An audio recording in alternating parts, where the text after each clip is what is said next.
Hello বন্ধুরা, আজ তোমাদের সাথে শেয়ার করব আমি এই ব্রাইডাল লুকে যে আই মেকআপটা করেছিলাম সেইটার ফুল একটা ভিডিও।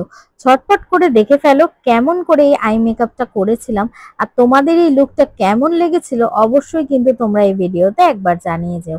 তাহলে আমি নেক্সট আরো নতুনত্ব ভিডিওগুলো তোমাদের সাথে শেয়ার করব। তো প্রথমেই দেখো এখানে আমি একটা হালকা তোমার রেডিশ কালার নিয়ে এটাকে একটা ব্লেন্ড করে নিচ্ছি ক্রিজ লাইনে, এবং ক্রিজ লাইনে ব্লেন্ডের সাথে সাথে কিন্তু ট্রানজিশন লাইনও একটু ভালো করে ব্লেন্ড করে নিচ্ছি। মানে আইব্রোর ঠিক নিচের পোর্শনটায় যে অংশটা থাকে সেটাকে ট্রানজিশন লাইন বলে।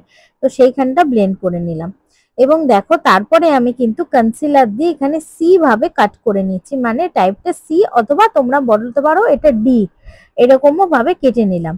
এবং এখানে যে আমি আজকে আই মেকআপটা করেছি এটা স্পটলাইট আই মেকআপ বলে অনেকে, এবার এটাকে তোমার হলো আই মেকআপ বলে, তো অনেকেই অনেক রকম বলে। তো দেখো এই আই মেকআপটা কিন্তু ভীষণ ভালো লাগে ব্রাইডালের ক্ষেত্রে, আবার এটা রিসেপশনেও তোমরা করতে পারো। ড্রেসের কালারের সাথে ম্যাচ করে যেরকম খুশি ভাবে আই মেকআপ করা যায়। তো তোমরা দেখেই নিলে আমি কিভাবে ক্রিজটাকে কাট করলাম। হ্যাঁ, অবশ্যই এই আই মেকআপ গুলোতে যদি আইলিডটা একটু বড় হয় ক্লায়েন্টদের বা মডেলের, সেক্ষেত্রে কিন্তু খুব ভালো মতন আই মেকআপটা করা যায়। এবং প্রত্যেকটা দুটো সার্কেলই যেন দেখতে হবে আইসের একদম সমানভাবে কাট করা হয়। তো তোমরা যে কোনো কনসিলার দিয়ে করতে পারো, তবে ক্রিম কনসিলার দিয়ে করলে এগুলো কিন্তু খুব ভালো হয়। এরপরে দেখো আমি কর্নার গুলো একটা সরু ব্লেন্ডিং ব্রাশ দিয়ে সেম কালার নিয়ে আমি কিন্তু ব্লেন্ড করছি, হালকা পিঙ্ক রেডিশ কালারটা দিয়ে ব্লেন্ড করছি। তোমরা যে কোনো প্যালেট ইউজ করতে পারো, আমি রিসেন্টলি গর্জেসমির একটা প্যালেট ইউজ করছি যেটার মধ্যে সব রকম কালার থাকে এবং সেটা কিন্তু ভীষণই ভালো। তবে এই প্যালেটটা এখন হয়তো ডিসকন্টিনিউ হয়ে গেছে, এটা পুরনো আমার একটা প্যালেট। তো দেখো এখানে এরপরে দুটো সাইড আমি ভালো করে ব্লেন্ড করে নিচ্ছি, এবং মিডিলের পার্টটা কিন্তু একদম সেম রাখছি, মানে ওপরের যে লাইনটা ক্রিজে কাট হয়েছে সেই জায়গাটা কিন্তু আমি কোনোভাবেই হাত দিচ্ছি না, কারণ ওই জায়গাটা কিন্তু আমাদের একদম সেম রাখতে হবে।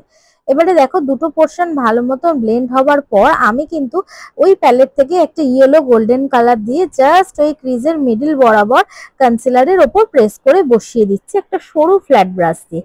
যেহেতু এটা কনসিলার আছে সেহেতু কিন্তু খুব সুন্দরভাবে এটা স্টিক হয়ে যাচ্ছে। এর ওপর দিয়ে আমি এখানে কিন্তু একটুখানি গ্লিটারও ইউজ করে নিয়েছি, এবং এখানে গোল্ডেন কালারের একটা গ্লিটার ইউজ করেছি। এরপরে দেখো লাইনার পরিয়ে নিয়েছি এবং লাইনারটাকে স্মাচ করছি। এবং দেখো পরে তোমরা পরের যে আইসটা আমি করছি তোমরা সেটাই ডিটেলসে দেখতে পারবে কিভাবে স্মাচ করছি, কিভাবে লাইনার পরাচ্ছি, পুরোটাই কিন্তু আমি এখানে একদম ডিটেলসে তোমাদের সাথে শেয়ার করেছি।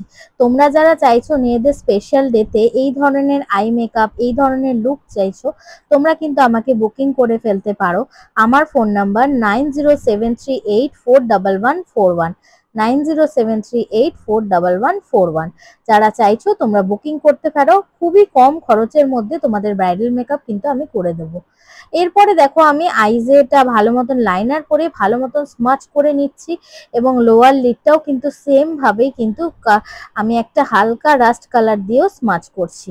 একই প্রসেসেই কিন্তু দেখো চোখের দুটো পোর্শনই আমি ভালো মতন স্মাচ করে নিয়েছি, এবং এরপরে কম্প্যাক্ট দিয়ে আমি এক্সট্রা যে ডাস্টগুলো ছিল সেগুলো ভালো করে ঝেড়ে দিচ্ছি। এরপরে ইনার কর্নারটা করে দিচ্ছি, কারণ আমাদের ব্রাইডালের ক্ষেত্রে ইনার কর্নারটা করলে কিন্তু চোখটা ভীষণই সুন্দর লাগে দেখতে। তো দেখো কতটা সুন্দর লাগছে আইসটা, এবং দেখো আমাদের কিন্তু আই মেকআপটা পুরো কমপ্লিটের দিকে। কমপ্লিট হয়ে যাওয়ার পর ফুল লুকটা তোমাদের কেমন হলো অবশ্যই তোমাদের সাথে শেয়ার করব, এবং কেমন লাগছে দেখো অবশ্যই জানিও তোমরা। আমি কিন্তু এখানে কোনো ফিল্টার কোনো কিছুই স্কিনে ইউজ করিনি, এটা ন্যাচারাল গ্লো তোমরা দেখতেই পারছো। এটা মেকআপের মাধ্যমে যেটা এসছে লুকটা সেটাই তোমাদের সাথে শেয়ার করছি। ফুল কমপ্লিট লুক কেমন লাগলো অবশ্যই তোমরা আমাকে জানিও।